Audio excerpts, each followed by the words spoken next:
Για ποιον χτυπάει καμπάνα. Επιμέλεια παραγωγή Διονύσης Μακρύς.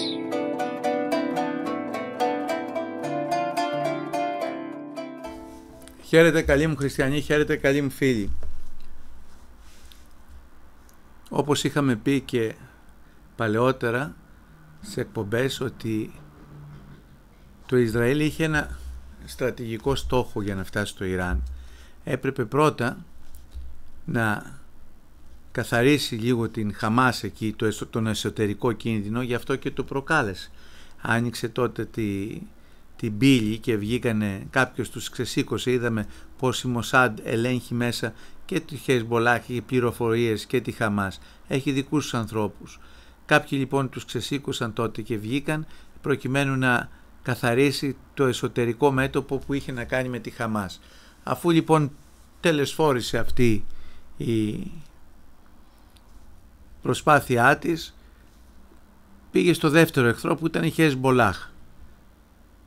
Άρχισε λοιπόν με τους βομβιτές, με το ένα με το άλλο, να αρχίζει τον πόλεμο και μάζεψε και στρατό για να μπει στο Λίβανο, για να χτυπήσει τη Χεσμπολάχ, ώστε να μην έχει και κίνδυνο από τα βόρεια σύνορα. Μετά ήταν η Συρία και γι' αυτό παράλληλα με το Λίβανο βομβάρδιζε και στόχους μέσα στη Συρία. Βέβαια αυτά δεν αποτελούν ούτε εισβολή, ούτε δεν είναι καταδικαστέα από το δυτικό κόσμο, γιατί θεωρεί ο δυτικός κόσμος όταν κάνει επίθεση Αμερική, αμήνεται η Αμερική. Μπήκε στο Αφγανιστάν αμυνόμενη για το τρομοκρατικό χτύπημα που δέχτηκε δήθεν, μέσα σε εισαγωγικά τρομοκρατικό χτύπημα, τους δίδυμους πύργους. Βλέπετε ότι λειτουργούμε με 2 μέτρα και 2 σταθμά. Εμείς δεν είμαστε ούτε υπέρ του ενός στρατοπέδου, ούτε υπέρ του άλλου στρατοπέδου. Αυτό πρέπει να το ξεκαθαρίσουμε. Ωστόσο βλέπουμε, είμαστε υπέρ του δικαίου και δίκαιο δεν υπάρχει αυτή τη στιγμή.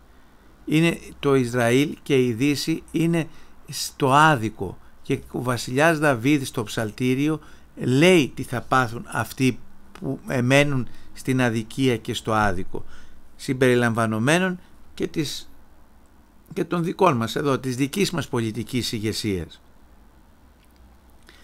Ας αρχίσουμε λοιπόν, επειδή πολλοί ρωτούσαν και θέλανε να συνεχίσουμε πάνω στο βιβλίο «Τυφώνος παγκοσμιοποίησης», τι άλλες αποκαλύψεις έχει. Έχει αρκετά, όσοι το έχουν διαβάσει. Μιλάει για το σφράγισμα. Θα σας πω πώς προέκυψε αυτό το βιβλίο. Δέχτηκα ένα τηλεφώνημα ένα βράδυ από τον πατέρα Παναγιώτη, από τον γέροντα των Αγράφων.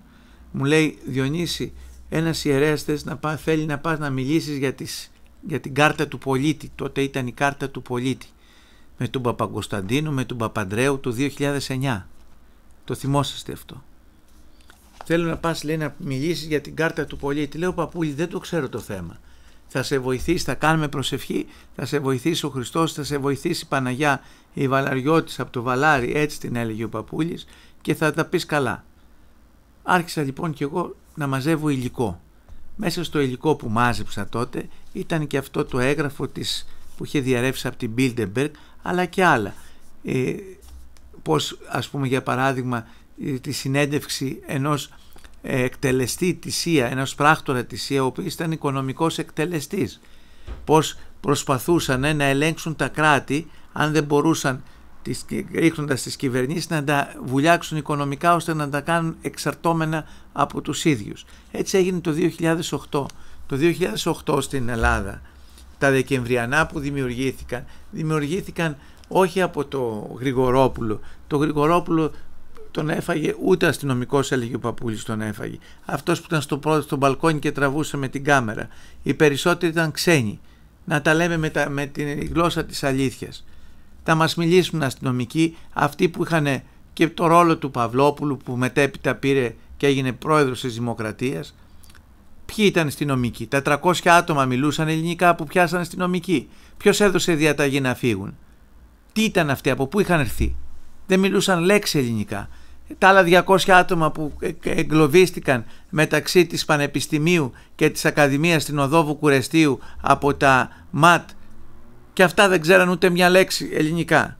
Να μας πει λοιπόν, να βγει, αν μπορεί και βγει, να λύσει τη σιωπή του, θα φύγει αύριο. την ιστεροφημία θα κοιτάξει την οικογένειά του ή την τέτοια, να βγει ή την Ελλάδα μας. Ας βγει ο Κώστας ο Καραμαλής να πει τι έγινε εκείνο το βράδυ. Και τι έκανε ο υφυπουργός, εμείς τον προκαλούμε, ο υφυπουργός τότε δημόσιας τάξης, πρώην στρατιωτικός, ο Χινοφώτης.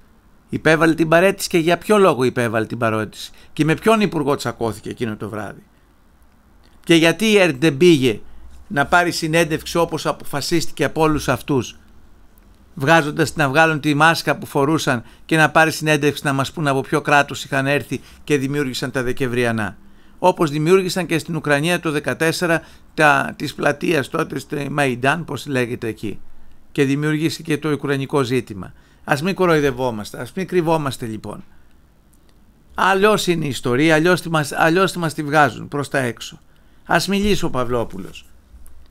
Ας μιλήσει ο Χινοφώτης. Γιατί κρατάνε τη σιωπή, τι φοβούνται. Γιατί φοβούνται. Ο ιστορικός του μέλλοντος θα τα γράψει αυτά και θα φανούν οι προδοσίες, μεγάλες προδοσίες. Δεν μπορεί να παρουσιάζεται με το να χτίζεις μια εικόνα εικονική ότι είσαι πατριώτης και πίσω να λειτουργείς διαφορετικά. Έτσι είναι. Δεν θέλουμε να μπούμε σε λεπτομέρειες. Λοιπόν, είπαμε κάτι για τα Δεκεμβριανά, έτσι απ' έξω το πιάσαμε. Απ' έξω.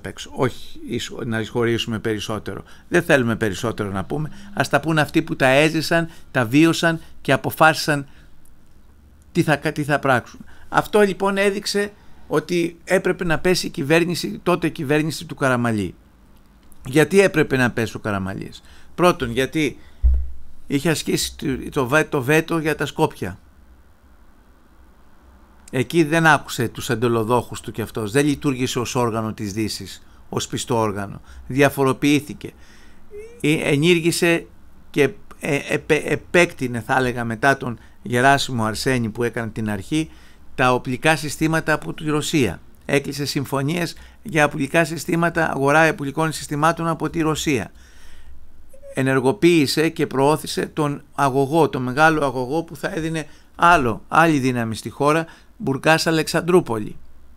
Αυτά όλα έδειχναν ότι η χώρα ξεφεύγει, πάβει να είναι υπόδουλη σε μια, όπως είχε συμφωνηθεί από παλιά από τους Άγγλους, προς την Ουάσιγκτον, και ξεφεύγει λίγο. Έκανε αυτά, γι' αυτό έκανε και την κουμπαριά με τον Ερντογάν. Άρχισε να ξεφεύγει λίγο, να διαφοροποιείται. Αυτό δεν άρεσε στη Δύση. Τι έκανε? Λοιπόν, υπήρχαν δύο τρόποι. Ο ένας είναι να ρίξουν την κυβέρνηση και ο δεύτερος, για να μην επαναληφθεί κάτι τέτοιο αντίστοιχο από κάποιον πολιτικό που θα τους ξέφευγε, του τύπου Καραμαλή, να μην επαναληφθεί κάτι τέτοιο στην Ελλάδα, έπρεπε να βυθίσουν οικονομικά την Ελλάδα ώστε να την ελέγχουν οικονομικά απόλυτα. Και αυτό κάνανε. Τα 220 δις που ήταν επί Καραμαλή γίνανε 500. Αμέσως τη βυθίσαν οικονομικά. Αυτό κάνουν οι οικονομικοί εκτελεστές. Έχει μια συνέντευξη στον Τυφώνα από έναν τέτοιο, πώς μείωναν και πώς έλεγχαν τα κράτη. Αυτή ήταν η δουλειά τους. Και ένας που είχε πάει στο Ιράν, πώς έριξε τότε το Μοσά. Τα περιγράφει όλα αυτός. Πώς είναι μια καταπληκτική συνέντευξη που έχει μέσα, μαζί με το έγγραφο του. Θα δείτε, θα ανοίξουν τα μάτια. Λοιπόν, ο Παπούλης μου είπε να πάω να μιλήσω. Πήρα λοιπόν το υλικό για την κάρτα και δεν ήταν όλα αυτά τα στοιχεία που μαζέψαμε μετά. Ήταν ένα υλικό που πήγαμε στο Βόλο, κάναμε μια ομιλία για την κάρτα του πολίτη. Δεν ξέρω αν δυσαρεστήθηκε τότε ο Δεσπότης, πάντως έπλεξε το εγκόμια, έχει στείλει ένα εκπρόσωπο, μετά δεν ξέρω τι έκανε, δικό του θέμα είναι, ο εκεί επίσκοπος. Αλλά όταν γύρισα στην Αθήνα, με πήρε πάλι ο Παπούλης και μου λέει, αυτά που είπες στο Βόλο θέλω να τα βγάλεις σε ένα φυλάδιο και να τα μοιράσουμε όσο το δυνατόν σε περισσότερο κόσμο. Λέω, Παπούλη, λέω, δεν είναι λίγα. Θα βρεις εσύ, μου λέει, θα σε βοηθήσει η Παναγιά και θα το φτιάξεις. Και μετά μέσα σε ένα μήνα γράφτηκε αυτό το βιβλίο. Μέσα σε ένα μήνα. Ήταν οι ομιλίες, όλα αυτά τα στοιχεία που παρουσιάσαμε στο Βόλο, μαζί με στην ομιλία τότε που κάναμε για την κάρτα του πολίτη στη Νέα Ιωνία του Βόλου, και μετά με όλα τα έγγραφα, τη συνέντευξη αυτού του οικονομικού εκτελεστή, πως τα κράτη ήταν προφητικά, θα έλεγα, έλεγε ο Παπούλης, γιατί αυτό ό,τι έγραφε το 9, και βγήκε, το βιβλίο βγήκε το 10. Ό,τι βγήκε λοιπόν, ό,τι βγάλαμε στο βιβλίο έγινε πραγματικότητα σήμερα. Μιλάμε για τα εμβόλια μέσα, τι θα χρησιμοποιήσουν την επιδημία, για τα φάρμακα. Σας είπα θα σας έχω και λεπτομέρειες στο στυλ Ορθοδοξίας που θα κυκλοφορήσει πρώτο ο Θεός το άλλο Σάββατο με το βιβλίο που είναι αφιερωμένο σε ένα επαναστάτη της εποχής, του Άγιο, τώρα έγινε αγιοκατάταξή του, τον Άγιο Χριστοφόρο, τον Παπουλάκο, ένα πραγματικό ελληνόψυχο που το έλεγε η καρδιά του, που τολμούσε γιατί είχε Χριστό μέσα, και όποιος έχει το Χριστό στην καρδιά του είναι γενναίος, δεν φοβάται το θάνατο. Ταλαιπωρήθηκε, δοκιμασίες από την τότε ιεραρχία, από την τότε πολιτεία φυλακίστηκε, η ιεραρχία της τότε εποχής τον εξόρισε.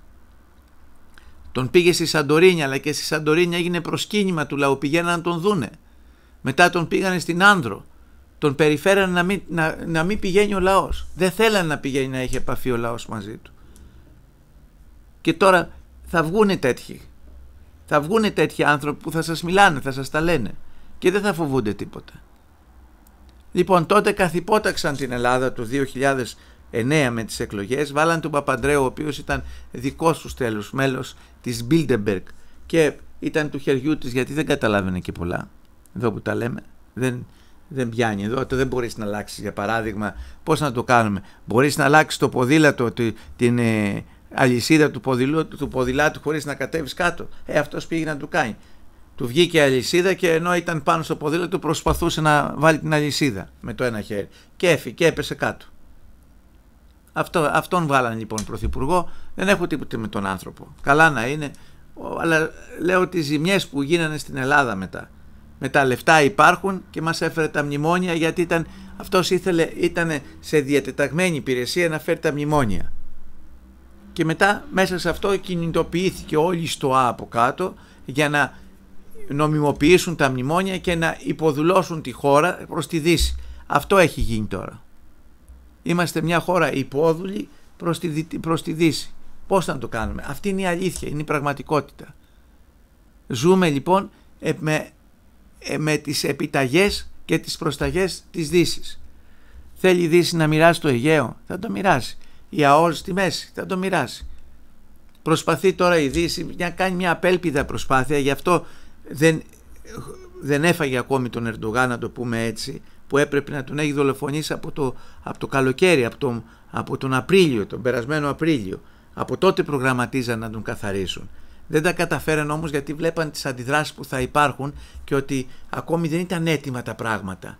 Υπήρχε συγκεχημένη κατάσταση με τη Χαμάς ακόμη, υπήρχε πόλεμος, η Χεσμπολάχ απειλούσε και δεν μπορούσαν να μπορούν να φάνε και τον Ερντογάν, να δημιουργήσουν άλλο ένα πρόβλημα. Και ίσως τον κράτησαν για λίγο και προσπαθούν τώρα να τον δελεάσουν μοιράζοντας το Αιγαίο. Θα μοιράσουμε, λέει, τα πετρέλαια στο Αιγαίο με τους γείτονές μας, τους Τούρκους. Δεν είναι τα πετρέλαια. Θα μας πάρουν νησιά οι Τούρκοι. Απλώς κερδίζουν έδαφος με τον Ερντογάν για να μην συνεργάζεται με τους Ρώσους. Θέλουν να τον φέρουν προς το μέρος τους μέχρι να έρθει κοντά και να του βάλουν το κεφάλι. Να δοθεί δηλαδή η ευκαιρία να ετοιμάσουν εσωτερικά, όπως ετοίμασαν στην Ελλάδα τότε και φέραν τον Παπαντρέου και βήθησαν οικονομικά την Ελλάδα. Το ίδιο θέλουν να κάνουν και στην Τουρκία, να ετοιμάσουν την αντιπολίτευση, να είναι δεδηλωμένη αντιπολίτευση, τυφλά υπάκουοι σε αυτούς και τα κελέσματά τους, ώστε να ρίξουν μετά τον Ερντογάν. Είναι εύκολο να τον ρίξουν. Είδα τη Μοσάντ με βομβιτές, δεν ξέρω τι άλλο, με όπλα που χρησιμοποίησαν, ανατείναξαν τα walkie-talkie, τους ασυρμάτους, τις τηλεοράσεις και 1002 πράγματα, προκειμένου να πετύχουν χτυπήματα εσωτερικά στη Χεσμπολάχ, και τα κατάφεραν. Σκότωσαν τον αρχηγό τους, σκότωσαν ηγετικά στελέχη και ακόμη καθαρίζουν, γιατί έχουν πληροφορίες οι άνθρωποι μέσα. Η Μοσάντ έχει καλό δίκτυο πληροφοριών.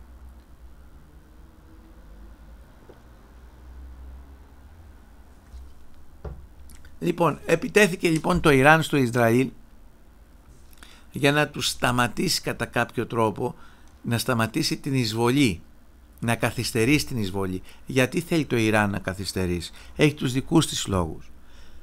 Γιατί? Τους δικούς του λόγους. Γιατί πρώτο θέλει να ενισχύσει την αεροπορία. Μα πώς θα την ενισχύσει?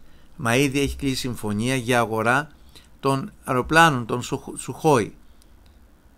Και περιμένει μέσα στο 24, προς το τέλος του 24, αν δεν κάνω λάθος, να πάρει τα πρώτα αεροπλάνα. Ήδη εκπαιδεύονται οι πιλότοι τους στην Ρωσία για να κάνει την πρώτη αγορά στα αεροπλάνα.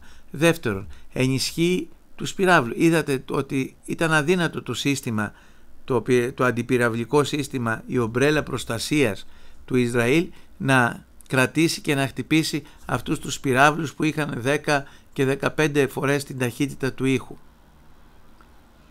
Και η άμεση απειλή του Ιράν είναι ότι αν χτυπηθούμε θα χτυπήσουμε τις βάσεις πλέον των Αμερικανών στη Μεσόγειο και των Άγγλων. Πού έχουν βάσεις οι Αμερικανοί στη Μεσόγειο? Πρώτον, έχουν στην Αλεξανδρούπολη. Αφού η Ρωσία δεν μπορεί να τα χτυπήσει, μπορεί εύκολα το Ιράν, αρκεί να νιώσει την εισβολή. Έχουν στη Σούδα. Έχει αμερικανική βάση στη Σούδα, στην Κρήτη. Και έχουν οι Βρετανοί στην Πάφο, στην Κύπρο. Αφού η Ρωσία δεν μπορεί να χτυπήσει αυτές τις βάσεις, οι οποίες είναι κλειδιά, θα βάλει το Ιράν να τους χτυπήσει. Δεν θα τα χτυπήσει, θα τα χτυπήσει με τους πυράβλους. Και δεν νομίζω ότι δεν θα τα καταφέρει. Αν διαπιστώσουμε από τα χτυπήματα που έκανε στο Ισραήλ. Οι πύραυλοι αυτοί έχουν τη δυνατότητα να ταξιδέψουν μέχρι 1400 χιλιόμετρα από ό,τι διάβαζα. Άρα θα εμπλακούμε. Γι' αυτό και συνεδρίασε, λέει, και το ΚΙΣΕΑ.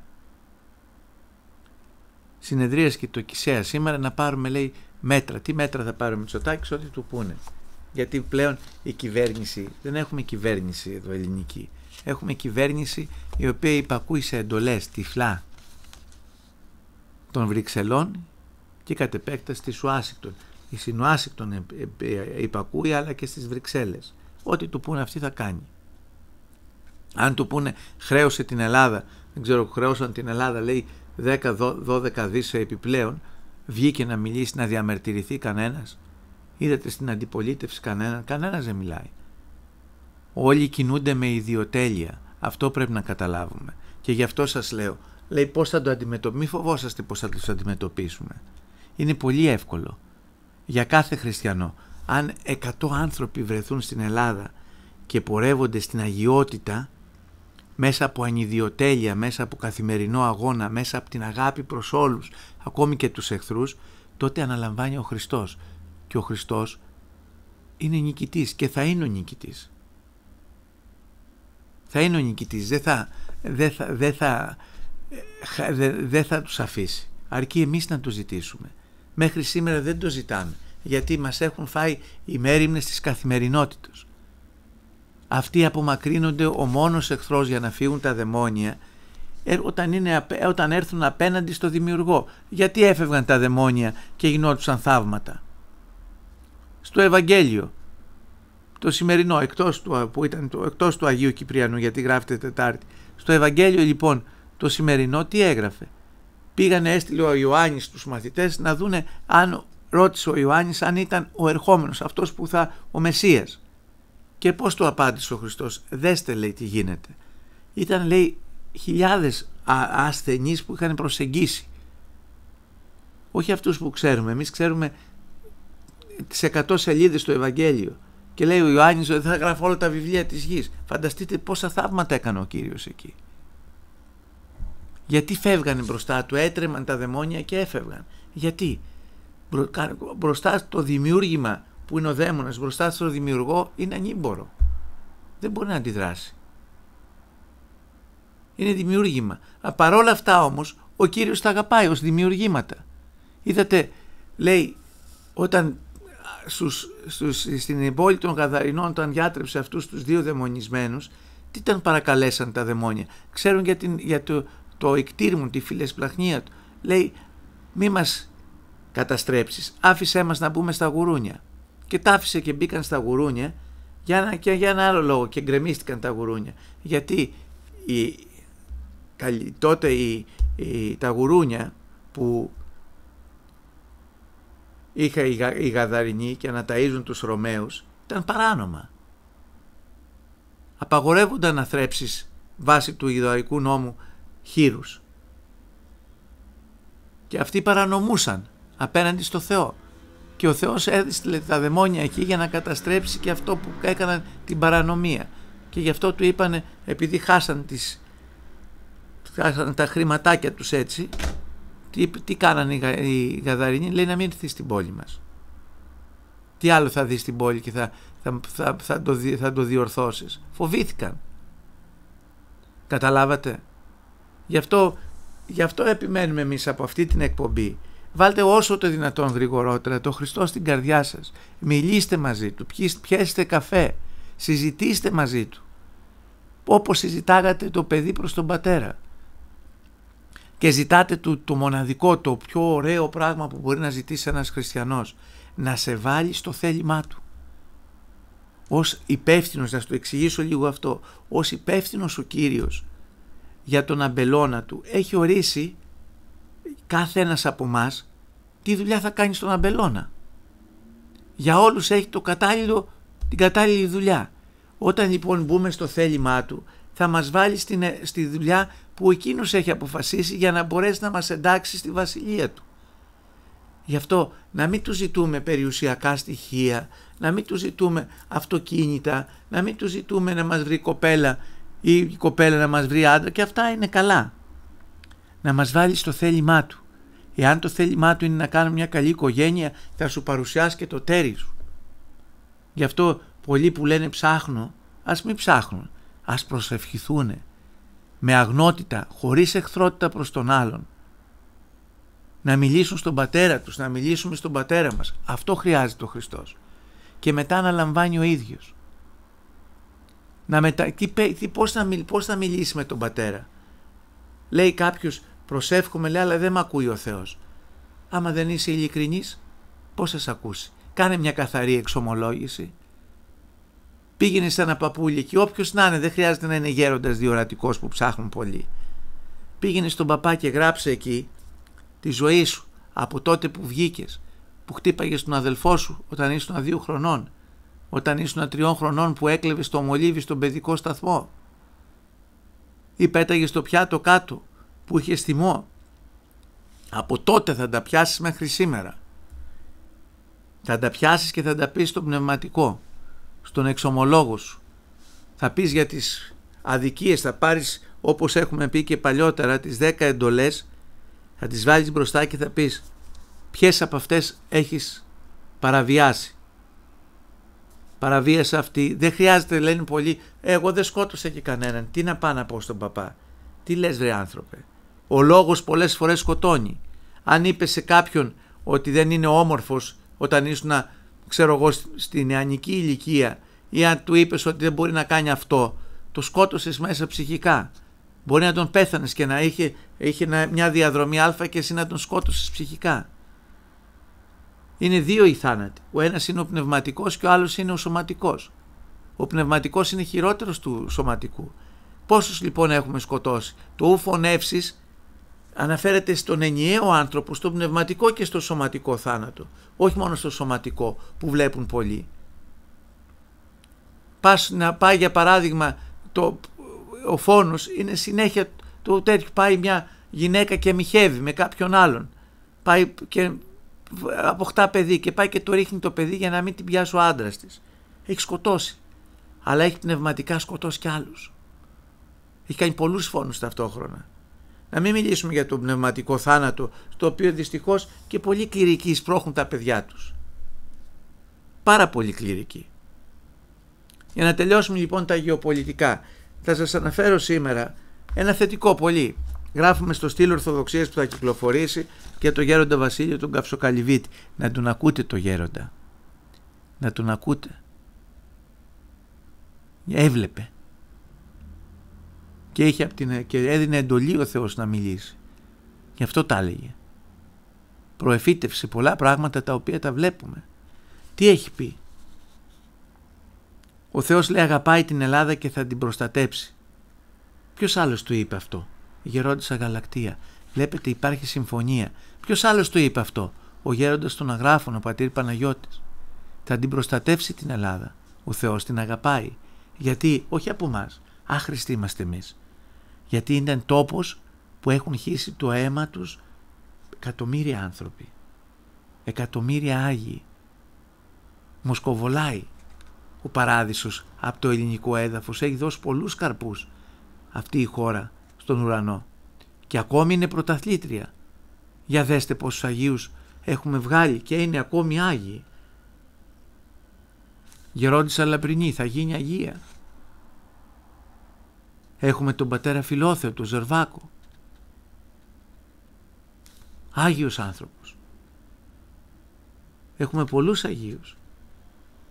Έχουμε τον Άγιο Αντώνιο, τον Μητροπολίτη της Χιατίστης. Αγία μορφή. Τον πατέρα Αυγουστίνο, τον Καντιώτη, που έλεγε η γερόντισσα, πήγε πάνω κατευθείαν, λέει, ως φως. Πέρασε ένα στραπίλι, πέρασε πάνω. Ομολογητής, που αγαπούσε τον Χριστό και έδωσε τα πάντα γι' αυτόν.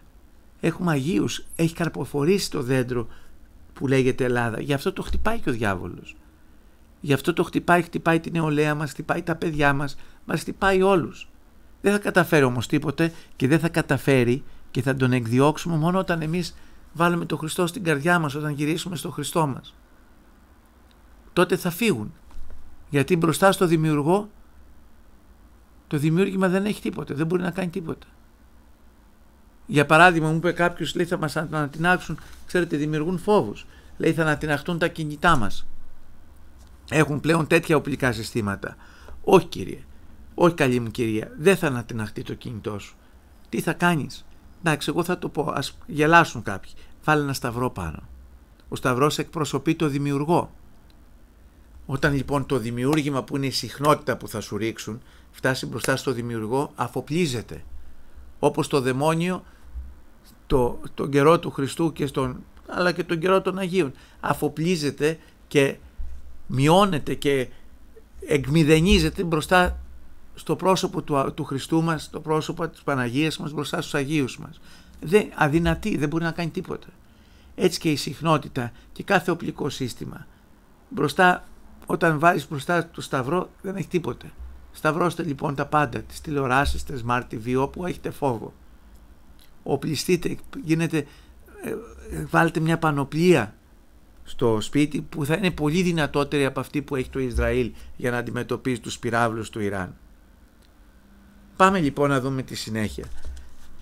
Το Ισραήλ το μόνο που μπορεί να κάνει σε αυτή την παρούσα φάση, αφού δεν έχει κατασταλάξει και δεν έχει καθαρίσει το βόρειο μέρος του, που είναι η Χεσμπολάχ και η Συρία, να κάνει ένα εντυπωσιακό χτύπημα στο Ιράν.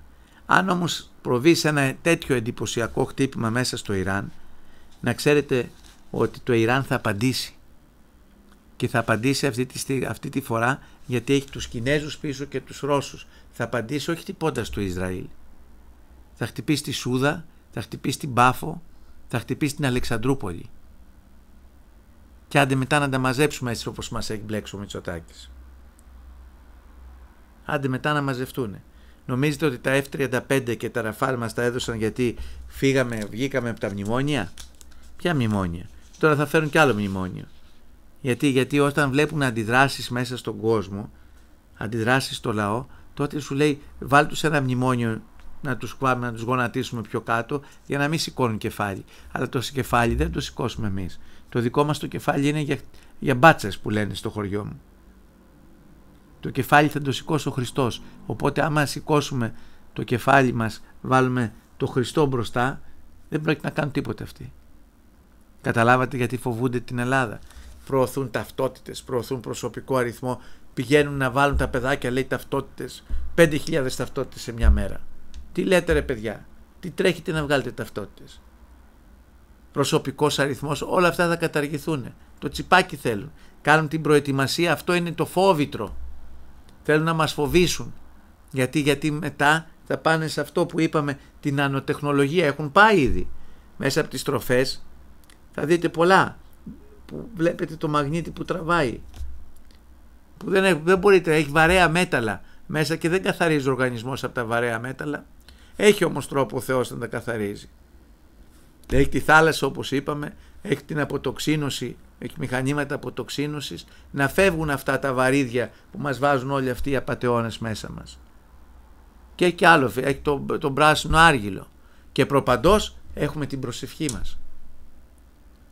Μην ξεχνάτε πως έφυγαν μετά από εξορκισμό από μια γυναικούλα εκεί με έναν ηγούμενο, πως άδειασε και τα έκανε όλα εμετό. Τα μάζεψε ο Χριστός, είδε τη μετάνοια, τα μάζεψε εκεί και τα πέταξε έξω. Η μόλυνση παρέρχεται με πολλούς τρόπους στον άνθρωπο.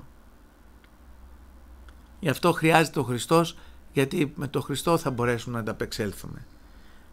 Τι έλεγε λοιπόν ο γέροντας Βασίλειος ο Καυσοκαλυβίτης, θα τα δείτε αναλυτικά στο στήλο Ορθοδοξίας.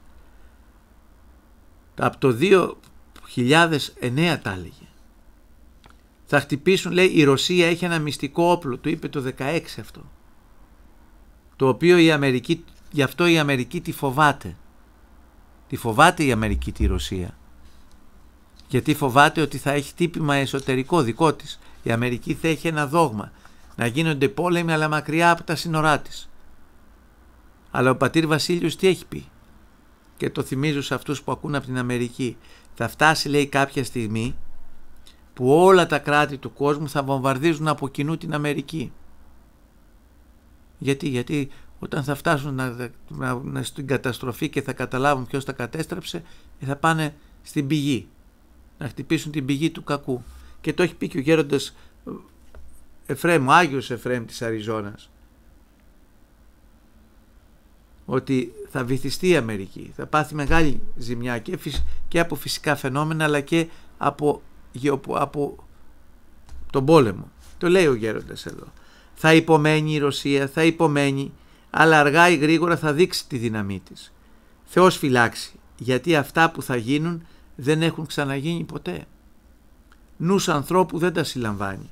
Σας είπα μια ιδέα από αυτά που λέει ο γέροντας. Και λέει και κάτι άλλο το οποίο είναι βασικό και βγήκε η προφητεία αυτή. Πρώτα λέει χτυπών την οικογένεια, μετά ακολουθεί η εκπαίδευση, τα χτυπήματα στην εκπαίδευση. Όλοι οι νόμοι είναι αντίχρηστοι και κατ' επέκταση και βλάστημοι. Τα μέσα μαζικής ενημέρωσης κάνουν πολύ μεγάλο κακό. Δημιουργούν άλλα πρότυπα από την οικογένεια. Καλλιεργούν τον πλήρη εγωισμό και την κοιλιοδουλία. Μη τους ακούτε, μη τους βλέπετε. Σας σκοτώνουν την ψυχή και το σώμα σας. Να ο θάνατος. Σας σκοτώνουν την ψυχή, να η δολοφόνη και το σώμα σας. Δεν θα σας διαβάσω άλλα, λέει πολλά εδώ, θα τα δείτε στο στήλο Ορθοδοξίας. Θέλω να πάω σε ένα άλλο θέμα το οποίο μας απασχόλησε αυτές τις μέρες και έχει να κάνει με την επίσκεψη του Βαρθολομαίου στην Ελλάδα. Πήγε στο Κιλκής, πήγε στη Θεσσαλονίκη, πήγε στις Σέρρες πάνω στο μοναστήρι εκεί στο Σιδηρόκαστρο και κατέβηκε και στην Αθήνα. Πήγε στην Παλίνη, τον τίμησαν όπως κάνουν πάντα, αρχηγός κράτους. Πήγε και στη Νέα Σμύρνη. Στη Νέα Σμύρνη κυκλοφόρησε ένα έγγραφο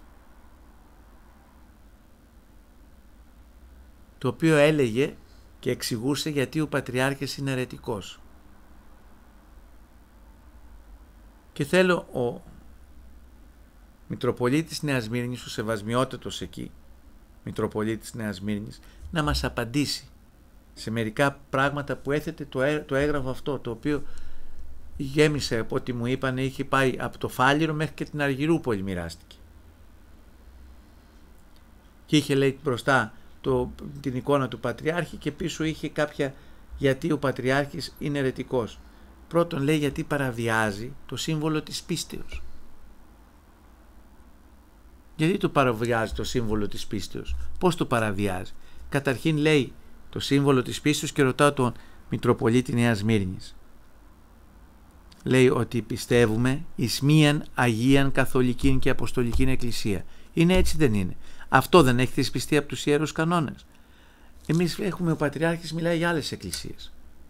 Θεωρεί τον παπισμό, την αιρετική αυτή δοξασία που έχει πάρει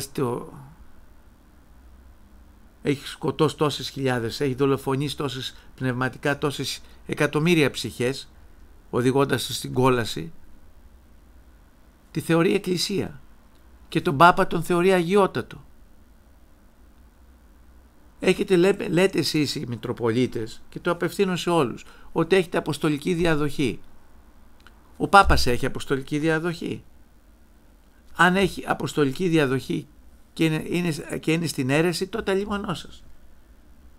Ο αιρετικός έχει αποστολική διαδοχή. Είναι αγιότατος. Θα το πείτε ότι το λέει έτσι ο Πατριάρχης. Όχι, δεν το λέει έτσι. Ό,τι πεις γράφεται. Δεν μπορείς να αποκαλείς αγιότατο τον Πάπα. Θηρίο του Αντιχρίστου μπορείς να τον αποκαλέσεις, γιατί το λέει ο Άγιος Αναστάσιος ο Γόρδιος. Είναι το θηρίο, λέει, που θα βγει από την ευσέβεια, ερμηνεύοντας την Αποκάλυψη. Δεύτερον, λέει εν βάφτισμα. Πιστεύω εις ένα εν βάφτισμα, εις άφεση αμαρτιών, το σύμβολο της πίστεως. Γιατί δεν τους βαφτίζετε τους αιρετικούς, όταν κάποιοι από αυτοί μετανιώνουν και έρχονται? Τους φέρνετε πίσω και κάνετε μόνο το χρήσμα. Δηλαδή το βάφτισμα το θεωρείτε έγκυρο? Το βάφτισμα των αιρετικών είναι έγκυρο? Τότε γιατί λέτε εν βάφτισμα στο σύμβολο της πίστεως? Για εξηγήστε μας. 2 από τα ερωτήματα που διάβασα έτσι εν ολίγης, το παραβιάζει το τέτοιο. Μετά λέει ότι όλες οι θρησκείες είναι η θεωρία των κλάδων, θεολογία των κλάδων. Όλες οι θρησκείες οδηγούν, λέει, μέσω του Θεού στο δρόμο της σωτηρίας. Μπορεί το Ισλάμ να οδηγήσει στην οδό της σωτηρίας, όταν προσφάτως είδα ένα βίντεο με 2 μουσουλμάνες οι οποίοι χαιρόντουσαν που σκοτώσανε τον άντρα τους επειδή έγιναν οι άντρες τους χριστιανοί? Είναι δυνατόν αυτή η θρησκεία του Ισλάμ να οδηγήσει στην οδό της σωτηρίας των ψυχών? Τότε θα μου πείτε όχι. Η απάντηση. Τότε γιατί ο Πατριάρχης το λέει αυτό? Δέχεται τη θεολογία των κλάδων? Έχει κι άλλα μέσα. Τον ρωτάνε γιατί έδινε το Κοράνι. Έδωσε στον πρόεδρο, θύμισε, λέει, τον πρόεδρο της Κοκακόλας. Σόπα. Αυτό το ποτό πόσο ευεργετικό είναι άλλωστε για τον άνθρωπο. Πολύ ευεργετικό. Τον βοηθάει πάρα πολύ. Του ενισχύει το ανοσοποιητικό σύστημα. Και αυτό ο Πατριάρχης πήγε και τον βράβευσε. Τον βράβευσε γιατί έβγαλε, λέει, αυτή η εταιρεία που είχε την Coca-Cola, έβγαλε και τον Άγιο Βασίλη που σκόρπισε τόσο χαρά. Μας δουλεύετε? Μας δουλεύετε? Πόσους θανάτους έχει σκορπίσει η Coca-Cola?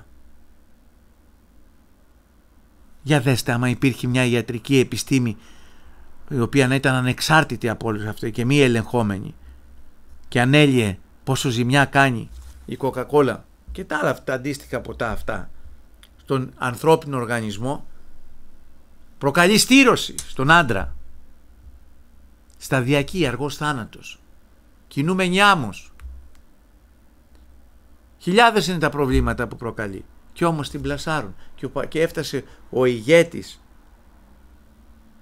του Πατριαρχείου Κωνσταντινουπόλεως, ο Οικουμενικός Πατριάρχης, να βραβεύσει ποιον?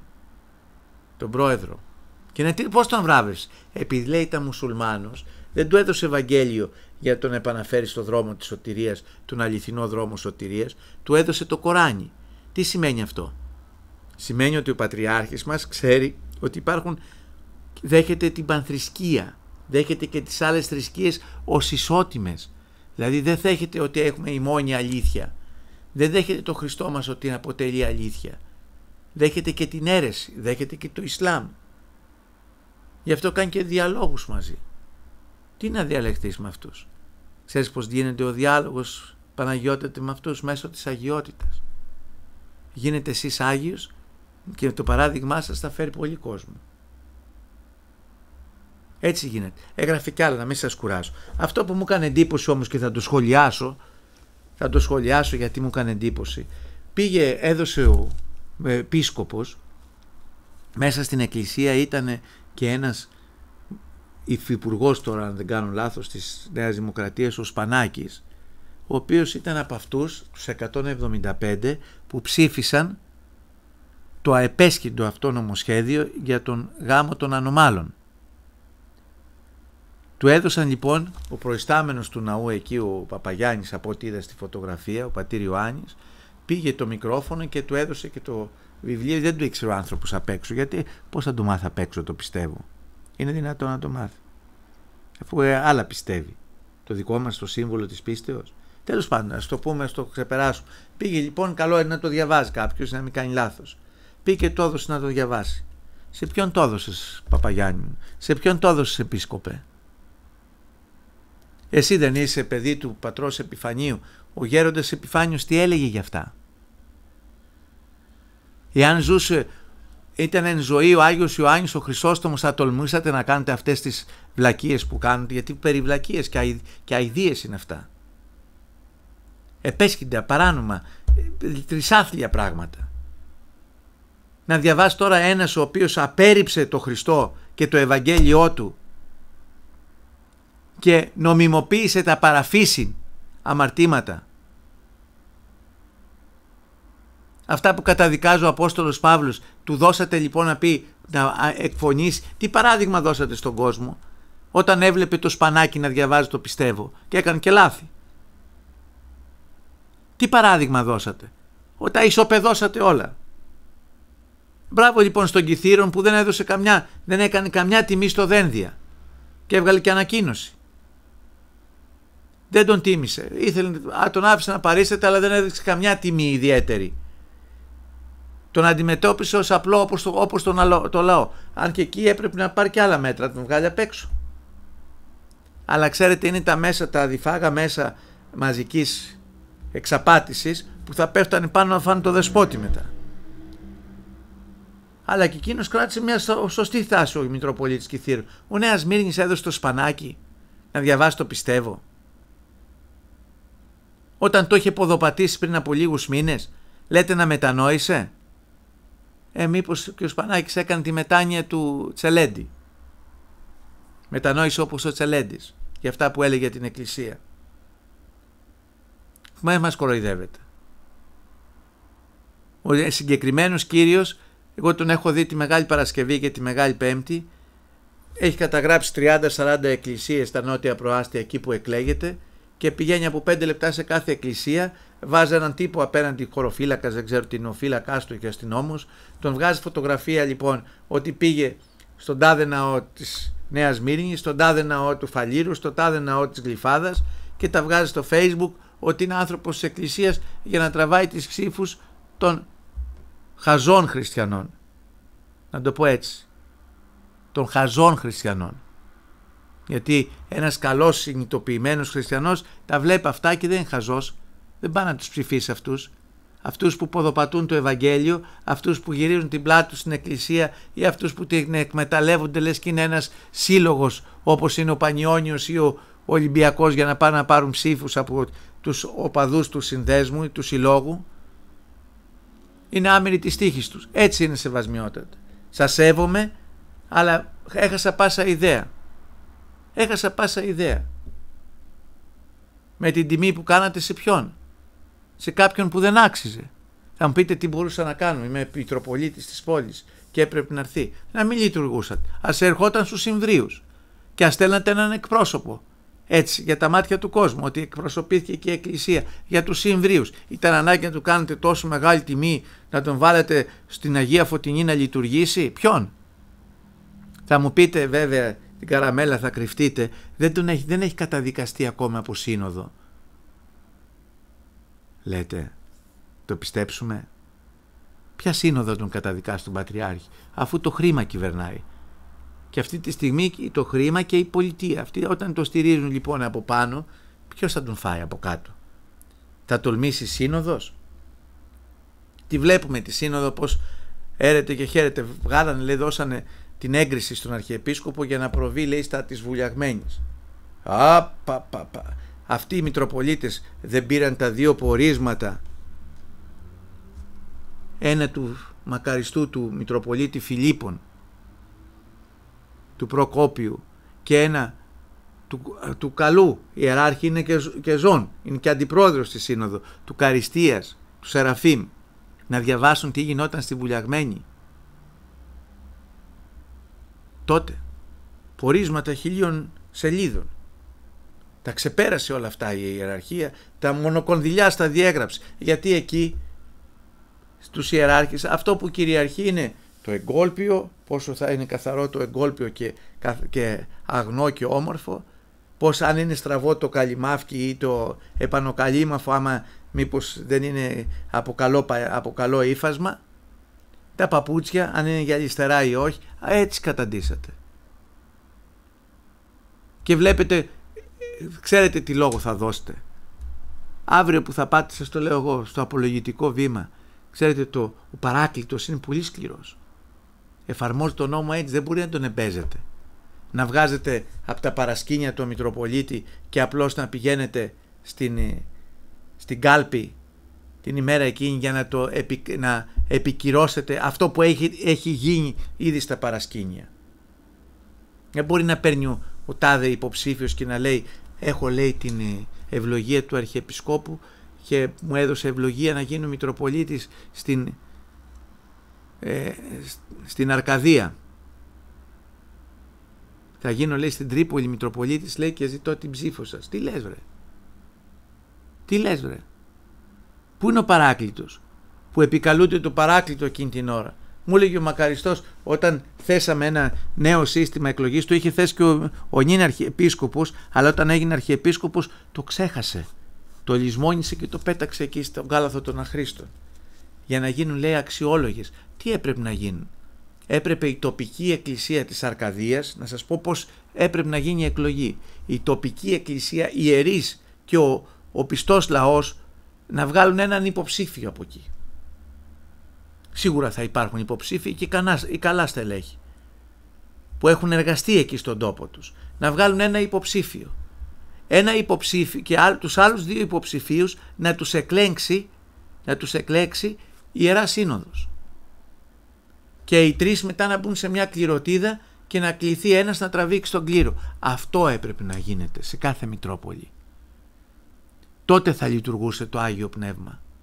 Αλλά σήμερα τι κάνουμε? Επειδή θέλει να είναι εξαρτώμενη η Μητρόπολη από όλους αυτούς και να τους έχουμε στο χέρι, πρέπει να τους βγάλουμε από πριν. Πρέπει ας πούμε ο τάδε Μητροπολίτης να προωθήσει το παιδί του, αλλά για να το προωθήσει πρέπει να φιλήσει κατουρημένες ποδιές. Να το πω έτσι, στιγνά για να το καταλάβετε. Έτσι βγαίνουν. Μην κοροϊδεύετε λοιπόν τον κόσμο, μην επέζετε, γιατί ξεπεράσατε στην τακτική και στην πρακτική σας τους γραμματείς και τους φαρισαίους. Εμπέζετε το Θεό. Και μετά πάτε όλοι μαζί και λέτε άξιος. Ποιον άξιο αφού τον έχετε βγάλει από πριν? Να επικαλείστε το Πνεύμα το Άγιο. Μου είχε πει ο Μακαριστός ο Χριστόδουλος, λέει, όλη αυτή η διαδικασία η παρασκηνιακή είναι, λέει, είναι διαδικασία, λέει, αγιοπνευματική. Του λέω, τι λέτε μακαριότατα? Μας κοροϊδεύετε? Όταν έρχεται για παράδειγμα ο πρόεδρος της Δημοκρατίας, ο Παυλόπουλος, τότε δεν ήταν πρόεδρος, και φέρνει από το χεράκι τον τάδε επειδή θέλει να τον προωθήσει για τους δικούς τους λόγους, δεν ξέρω ποιοι λόγοι ήταν, και τον φέρνει από το χεράκι και σας τον επιβάλλει επειδή είναι υπουργός, δουλεύει το Άγιο Πνεύμα? Να μην πούμε λεπτομέρειες. Και είναι ενεργή αυτή η Μητροπολίτη σήμερα. Όταν τον παίρνει, δεν ξέρω τι σχέση είχε με τον τότε υπουργό και μετέπειτα πρόεδρο, τον πήρε από το χεράκι και τον πήγε στον Αρχιεπίσκοπο και λέει αυτόν θα κάνει στην τάδε περιοχή. Και ο Αρχιεπίσκοπος το δέχτηκε γιατί υπήρχαν έσοδα από το κράτος, είναι αυτοί οι σχέσεις που έχουν, οι οποίες έχουν διαταραχθεί. Το κράτος, η πολιτεία δεν έχει σχέσεις συναλληλίας με την Εκκλησία. Είναι σχέσεις ιδιοτελείας. Είναι σχέσεις του Δούνε και Λαβίν. Θα σου δώσω αυτό το πράγμα που ζήτησες, αλλά θα μου δώσεις εκεί. Αυτές οι συναλλαγές γίνονται και εμπλέκουν. Αυτά δεν κάνανε οι Φαρισαίοι. Πού είναι η πίστη? Πού είναι η αληθινή πίστη? Ξεχάσατε ότι στα κρόσια σας έχετε ψυχές τις οποίες πρέπει να εργαστείτε για να τις φέρετε στην οδό της σωτηρίας. Πού είναι η πίστη? Μιλήσατε για το μάθημα της σεξουαλικής αγωγής. Σας ένιωξε η τεχνική νοημοσύνη, οι κίνδυνοι που υπάρχουν για τα παιδιά μας? Βγάλανε έξω από τα σχολεία τα πάντα. Καταντήσανε, έβλεπα το μάθημα, το βιβλίο των θρησκευτικών της 6ης Δημοτικού που είναι οι κόρες μου και έφρυξα. πολιτιστικό μνημεία, λέει, της χριστιανοσύνης. Αυτά μαθαίνετε στα παιδιά μας. Αυτά θα μαθαίνετε στα παιδιά μας. Τι είναι ο καλός ποιμήν στο Βυζαντινό Μουσείο που είναι, ή ξέρω εγώ τι συμβολίζει ο ηχθής. Αυτά μαθαίνετε. Πού είναι το Ευαγγέλιο, βρε? Τα πολιτιστικά μας, μα αυτά είναι καλά να τα μάθεις στο πανεπιστήμιο. Στο παιδί τι πρέπει να δώσεις? Χριστό. Να του μεταδώσεις το θέλημα, ποιες είναι εντολές, ποιο είναι, να το διδάξεις το λειτουργικό σύστημα το ευαγγελικό που δίδαξε ο Χριστός. Το κάνετε? Όχι. Δουλεύετε γι' αυτό? Όχι. Σας ενδιαφέρουν μόνο οι συνδιαλλαγές, οι βουλιαγμένες και όλα τα υπόλοιπα. Η business, να το πω έτσι, στεγνά. Οι συναλλαγές, υπό ότι πήγε ο άλλος, έκανε, λέει, γιατί δεν καταθέσατε μήνυση? Ποια μήνυση? Κατέθεσε ο μακαριστός ηγούμενος της Λογκοβάρδας, ο Χρυσόστομος, μήνυση εναντίον του Βαρθολομαίου, με στοιχεία, μήνυση στην Ιερά Σύνοδο. Με βασικά στοιχεία, την οποία πρέπει να βγάλετε και να δείτε. Λέει αλήθειες, λέει ψέματα? Άμα μπορείτε να την απορρίψετε αυτά που λέει. Και τη βάλατε στο αρχείο. Δεν τρέπεστε λίγο? Πήγε ο άλλος στη χειροτονία του προτεστάντη και λέει, ήρθε το Πάσχα, πριν από το Πάσχα παρευρέθηκε στη χειροτονία και μίλησε κιόλας ο Κίτρους, ο επίσκοπος. Και τον έχετε και τον αγκαλιάζετε, δεν τον ελέγξατε καν. Γιατί είναι προτεσταντικοί, οι προτεστάντες έχουν δύναμη στην Κατερίνη και έπρεπε να κρατήσουμε τις ισορροπίες. Και με παίρνανε πιστοί. Το πήγαμε εμείς μπροστά. Με παίρνανε πιστοί. Από εκεί και έλεγε, το ίδιο δεν είναι άμα πάω, λέει, σε μια εκκλησία, αφού πήγε ο δεσπότης εκεί, λέει. Ο δεσπότης, ο επίσκοπός μας, γιατί πήγε στη χειροτονία, λέει, του προτεστάντη. Παρευρέθηκε και παρίσταται εκεί και μίλησε κιόλας. Και είπε ότι φέραμε το Πάσχα, την Ανάσταση, πιο μπροστά από το Πάσχα. Με τη χειροτονία του αιρετικού. Δεν τρεπόμαστε λίγο? Βλέπουμε άλλος προσκυνάει, έχουν το ρωμαιοκαθολικό εκεί, τον παπικό, στην εκδηλώση του Αγίου Διονυσίου, και κανένας εμείς γράφουμε ολόκληρο κείμενο. Μεταξύ των επισκόπων εκεί και αυτό, να το πω έτσι, και μεταξύ των επισκόπων ήταν και ο παπικός, η πορδί, μπαπ, και μέσα. Τι δουλειά είχε εκεί? Και μάλιστα να ασπαστεί και το λείψο, να σπάει, να το ασπαστεί ό,τι άλλο, μετανοήσει. Αλλά εκείνη την ώρα τι εκπροσωπούσε? Το Βατικανό, τον παπισμό? Είναι εκκλησία του Βατικανό? Γιατί το είχατε ξεχωριστή τιμή? Και όχι μόνο εκεί, δεν λέω για τη Ζάκυνθο. Παντού. Παντού. Τους έχουμε και τους τιμάμε. Γιατί τους τιμάμε? Δεν πρέπει να τους δείξουμε ότι είναι στην αίρεση, ότι έχουν ξεφεύγει? Εκτός και έχουμε πολλές αλήθειες. Και όχι μία. Έχουμε πολλούς Χριστούς. Και όχι έναν. Γιατί ο Χριστός είπε, εγώ είμαι η αλήθεια. Και τα λέμε μέσα στο σύμβολο της πίστης, γράφονται όλα. Λέμε για το πρωτείο. Το πρωτείο του Πατριάρχη, όπως το έχουν βάλει ο Περγάμο, ο Μακαρίτης και ο Ελπιδοφόρος εκεί, ο Αμερικής, οποίος άλλες αγκαλίτσες με το Μητσοτάκη για τη θεσούλα του. Σου λέει, μη με φάει ο Μητσοτάκης, ας κάνω έναν αγκαλισμό, να του πω ό,τι θέλεις στη διάθεσή σου. Επιστολικές ψήφους, εγώ. Αυτοί όλα τα δίνουν. Ό,τι θέλεις. Είναι δύσκολο να φύγει ο Μακάριος από την Αυστραλία και να έρθει εδώ, γιατί θα αναστατωθεί η εκκλησία.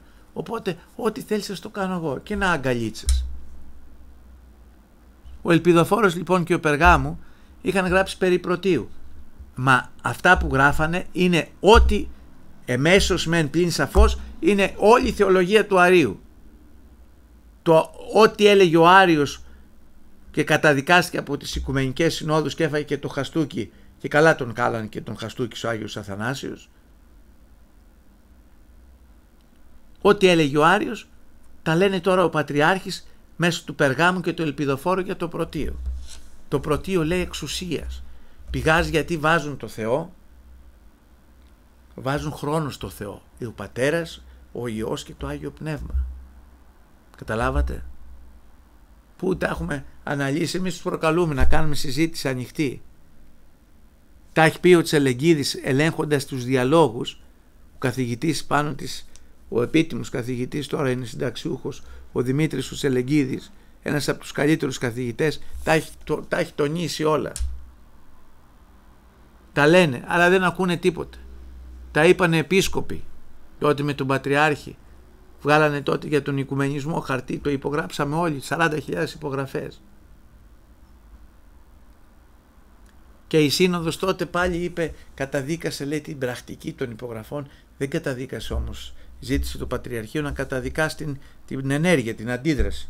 Η Σύνοδος είπε να μην τα χαλάσουμε και με αυτούς. Και πήρε μια μεσάζοντα, ξέρεις, ήξεις αφήξεις. Πίθιες αποφάσεις. Άτολμες. Δεν λένε το ναι, ναι και το όχι, όχι.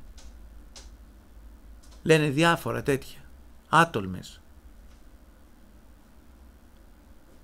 Προκαλώ λοιπόν τον Νέα Σμύρνης να απαντήσει σε αυτό το έγγραφο που είχαμε την καλοσύνη και μας το στείλανε.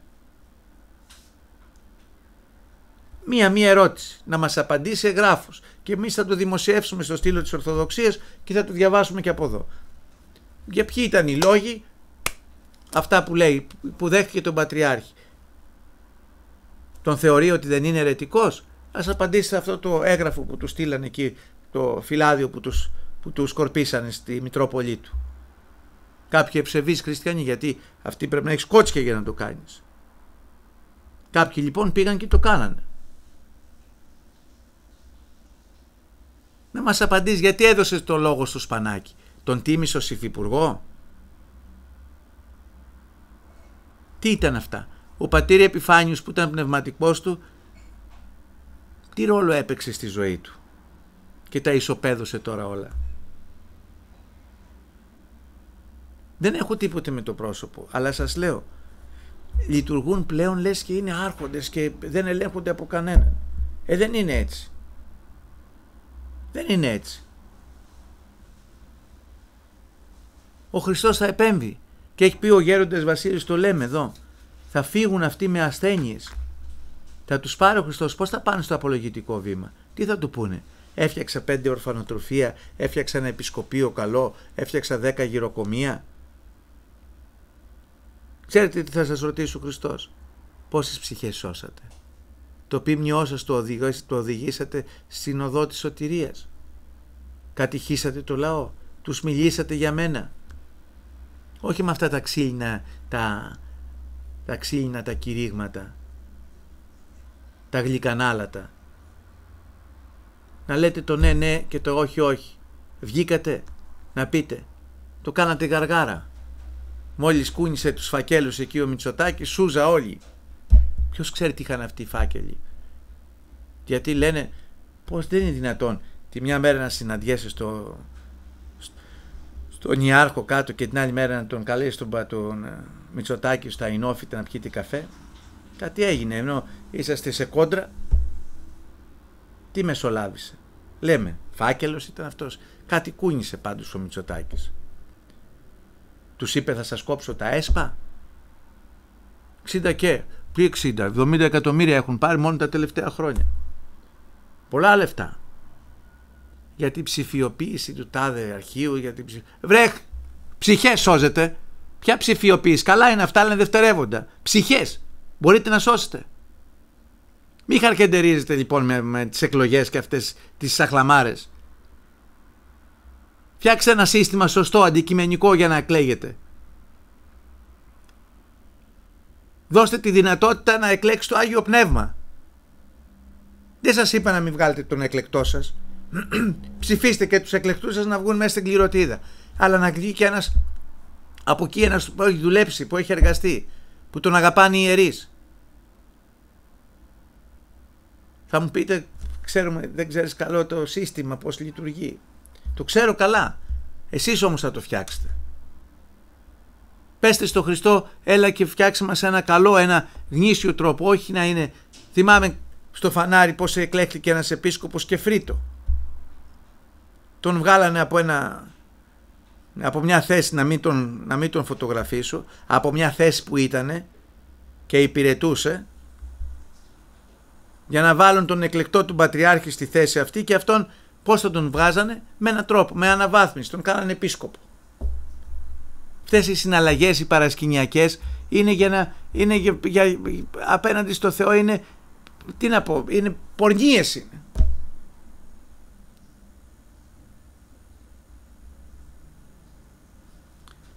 Τέλος πάντων, συγγνώμη έτσι για τον τόνο της φωνής, αλλά είναι μερικά πράγματα που πρέπει να λέγονται και δεν λέγονται από κανέναν. Είδατε κανένα μέσο μαζικής ενημέρωσης να μιλάει για αυτή την αντίδραση των χριστιανών? Μόνο ένα site το έγραψε, τα στήρας στα στήρας. Και εμένα μόλις το στείλανε το σήκωσα στην ομάδα εκεί του στήλου Ορθοδοξίας. Κανένα άλλος, δεν ενδιαφέρθηκε κανείς. Γιατί σου λέει πατριάρχη να μην τον θίξουμε, είναι οικουμενικός πατριάρχης, πρέπει να τον αγκαλιάσουμε. Αγκαλιάστε και τον Άριο. Κακό του κάνετε του πατριάρχη.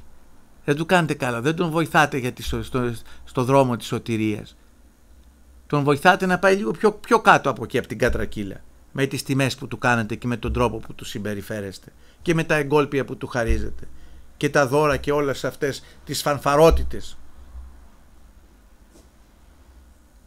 Αυτά είχα να πω. Συγγνώμη έτσι για μερικά πράγματα με πληγώνουν και πρέπει να σας τα λέω, γιατί απέναντι θέλω να λέω αλήθειες.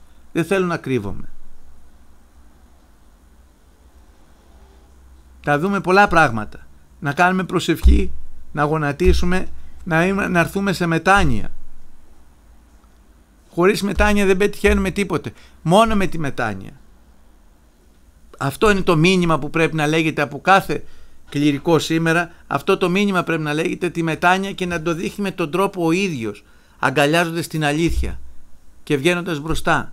Χωρίς αυτό δεν κάνεις τίποτα. Έτσι είναι. Να είστε λοιπόν όλοι καλά, να είστε στις οικογένειές σας δεμένοι και να μην φοβόσαστε τίποτε. Γιατί όπως είπε, και θα τελειώσουμε αυτό, ο γέροντας Βασίλειος Καυσοκαλυβίτης, ο Θεός αγαπάει την Ελλάδα και θα την προστατέψει από όλους αυτούς. Θα ξεχωρίσει την Ήρα από το Στάρι.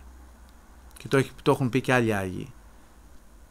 Γι' αυτό λοιπόν μη φοβόσαστε. Να είστε όλοι καλά, να είστε ευτυχισμένοι και προπαντός δεμένοι χειροπόδαρα με τη μετάνοια, γιατί είναι ο μοναδικός δρόμος της ευτυχίας και της χαράς σήμερα στον άνθρωπο. Χαίρετε.